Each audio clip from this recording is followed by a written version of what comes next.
statement regarding the recommendation of the reserve forces to delist me. Alam niyo naman, lagi kong inaaway na si Marcos ngayon lalo na sa corruption sa administrasyon niya.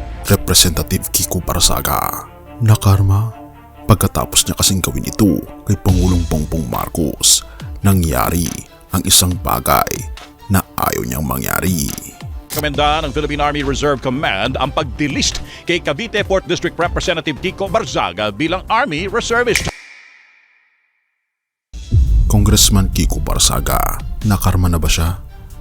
Inirekomenda ng Philippine Army ang pagtanggal kay Cavite 4th District Representative Francisco Kiko Barzaga mula sa kanilang reserve force. Minsan may mga salitang hindi basta-basta binibitawan, sapagkat ang bibig kapag nagsalita laban sa kapangyarihan, maaring bumalik bilang panablan ng sariling kapalaran. Pero ito na nga ba ang nangyari kay Congressman Kiko Barzaga matapos niyang sabihin ang mga katagang, "We will impeach President Marcos"? Ang malakas na sigaw.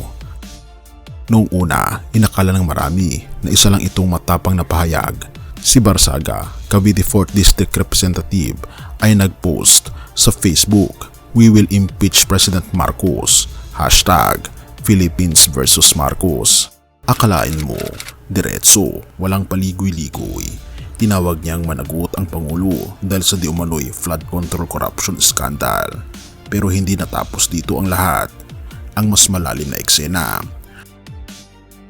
Habang ang sambayanan ay nagagalit sa bilyong-bilyong nawawala, habang pinipintasan ang ghost projects at mga substandard na flood control na parang papel na natutunaw sa ulan, naroon si Kiko, humaharap, nagsasalita at humahamon. Pero habang tumitindi ang sigaw niya laban kay President Marcos, may tahimik na bagyong papalapit sa kanya mismo. At ito ang hindi niya inaasahan.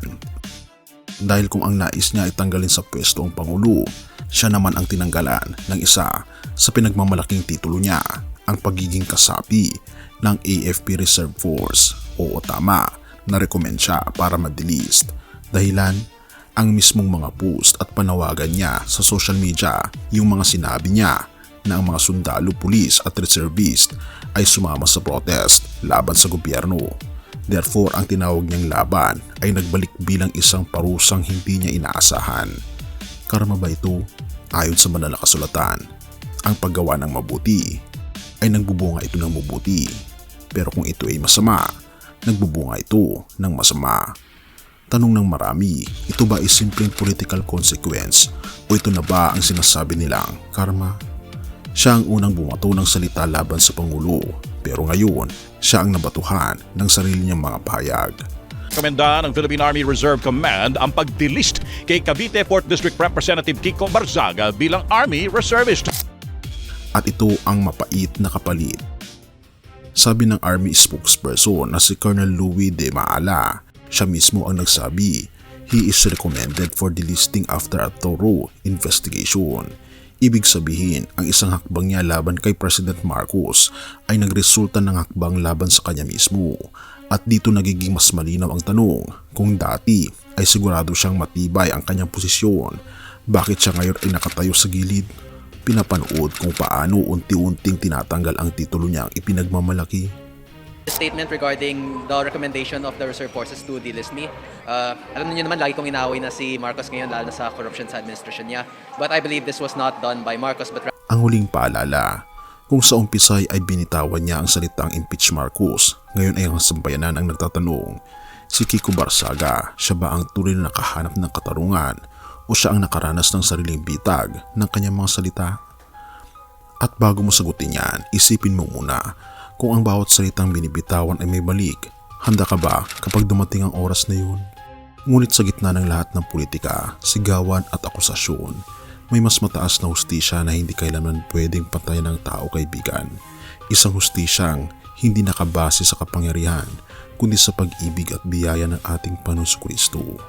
Sabi nga sa Galatians 2 verse 20, I have been crucified with Christ, and I no longer live, but Christ lives in me. The life I now live in the body, I live by faith in the Son of God, who loved me and gave Himself for me. Mga kapatid, ang tao ay maaaring magbitaw ng salita, magparusa o magpalaya, pero ang tunay na hustisya at habag ay nagmumula lamang sa ating Panginoong Kristo.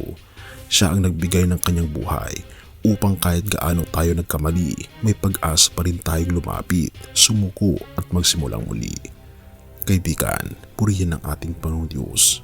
Kaibigan, baka matagal ka nang nakikipaglabang mag-isa, pero tandaan, ang ating Panginoon Yesus ay naghihintay. Hindi niya hinahanap ang iyong galing o lakas, kundi ang puso mong handang sumuko at magtiwala sa Kanya. Kaibigan, lumapit ka sa Kanya ngayon na. Purihin ang ating Panginoong Diyos at tayo manalangin. Ama naming Diyos na mga pangyarihan sa lahat, kami po ay lumalapit sa inyo na may kababaang loob. Patawarin niyo po kami sa aming mga pagkakasala at linisin niyo ang aming mga puso. Salamat sa pag-ibig, biyaya at awa na ipinakita niyo sa pamagitan ng aming Panginoon Jesucristo. Turuan niyo po kaming mabuhay, hindi ayon sa sarili naming kagustuhan, kundi ayon sa inyong kalooban. Kayo nawa ang maging gabay at hustisya sa aming mga buhay.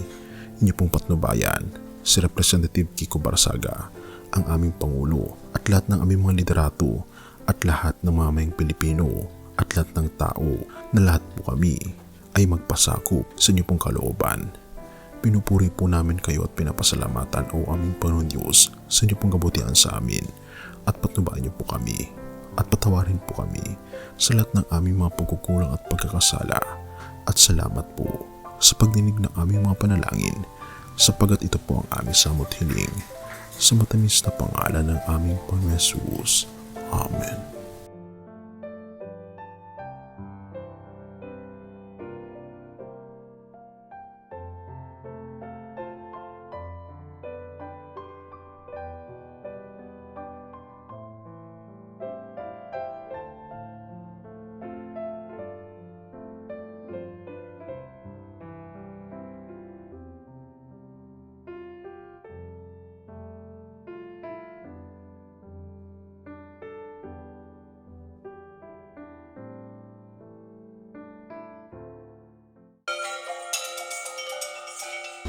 Bago natin ipagpatuloy kaibigan, siya nga pala ang Great Controversy na isa sa mga pinaka-kontrobersyal na libro dahil tumutukoy ito sa mga propesiya sa libro ng Daniel at Revelation na nagaganap na sa panahon natin ngayon bago ang pagdating ng ating Panginoong Diyos ay pinamimigay na namin ng libre sa pamamagitan ng PDF at ito ay nasa limited lamang na panahon kaya i-click mo sa description sa baba upang ma-avail mo kaibigan ang napaka-importanteng libro ito na magbubukas sa iyo sa mas maliwanag mong hinaharap.